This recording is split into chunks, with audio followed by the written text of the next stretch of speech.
मैंने न्यूज़ में अभी सुना है कि जुबिन गार्ग के मौत के बाद पत्नी को कुछ मुसलमानी लोग सांत्वना देने आए। वो तो ठीक है, लेकिन उनको कुरान क्यों दिया गया भाई? उनकी धर्म को इज्जत करते हैं, दूसरे धर्मों को इज्जत करना चाहिए, सही है, लेकिन धार्मिक किताब तो गलत है ना। मतलब मैं किसी मुस्लिम को अपनी धार्मिक किताब भगवत गीता पढ़ने दूँ या दूँ तो वो तो हम मुझे गलत कहेगा ना, मैं मुस्लिम हो तुम हिंदू हो। इच्छा के बगैर अपनी धर्म की किताब दूसरे धर्म को देना तो गलत बात है। वो तो सम्मान करते हैं इसीलिए ले लिया। मैं अगर मैं कोई अच्छे काम करूँ, मुस्लिम हो हिंदू हो,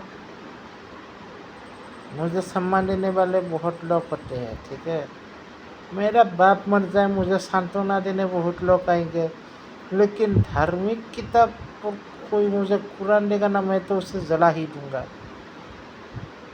जला दूंगा। भले ही ना जलाओ, उनकी धर्म की इज्जत मैं रखूंगा, लेकिन कुरान तो मैं नहीं लूंगा ना। मैं क्यों पढ़ूं कुरान? मैं आपके मुसलमान इस्लाम धर्म को इज्जत करता हूँ, लेकिन क्यों पढ़ूं Quran? Why this reading Quran? I am Hindu, I am the read the my धार्मिक book, reading the Bhagavad Gita से पुराण, नॉट द कुरान। कुरान के बारे में कुछ जानना है तो रिसर्च करूँगा ना। क्यों पढ़ूँ मैं कुरान? क्यों अपने घर में घुसेरूँ कुरान को? मतलब मुसलमानों का यही कंडीशन है, जो कमज़ोर है, जो दुखी है, उन्हें कुरान सौंप दो। सौंप दिया जुबिन गार्ग के। मतलब आसाम के एसामिस लोगों, जागो, आप আপোনালোক উঠক, জাগক, শুই আছে যদি। জুবিন গাৰ্গক মানে মুছলমানে সান্তনা দিব আহিছে, এইটো ঠিক আছে, আমিও মুছলমানিক ধৰ্মক সন্মান কৰোঁ, কিন্তু কুৰাণ কিয় দিব লাগে অসমীয়াসকলক? ভগৱত গীতা দিয়া, বেলেগ অসমীয়া ধাৰ্মিক কিতাপ দিয়া, এইটো আৰু কুৰাণ কিয় দিব লাগে? এইটো আমাৰ ধৰ্মৰ বিষয় নহয়। মানে এইটো জুবিন গাৰ্গ অসমীয়া কালচাৰৰ মুছলমান কালচাৰৰ নহয়, এইটো বুজিব লগা কথা। অসমীয়া জাতিসকল উঠক, শুই আছা যদি সাৰ পাওক। এইটো হ'ল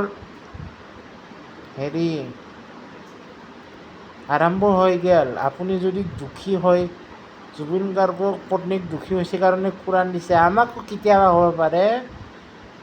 তাইবা অসমীয়া বিশ্ব মৰিছে যদি কুৰান কিয় দিব লাগে? ধৰ্মক সন্মান কৰোঁ, ঠিক আছে, মুছলিম ধৰ্মক কুৰান কিয় দিব লাগে? এইটো বিষয়ৰ কথা নহয়। মোৰ কোনোবা আপোনাৰ মুছলিম বন্ধু মৰিল, এইটোতো সান্তনা দিবা আমি গেলোঁ, কিন্তু আমি ভগৱত গীতা নিদিওঁ না। মানুহ হিচাপে সান্তনা দিয়া, ধৰ্মৰ হিচাপে কিয় সান্তনা দিব লাগে?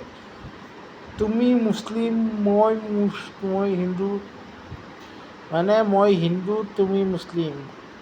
মোৰ বন্ধুৰ বাপেকে মৰলাক, মই ভগৱত গীতা নেদং নহয়, এইটো বেয়া কথা। নিজৰ ধৰ্মৰ কিতাপ কিয় দিবা লাগে?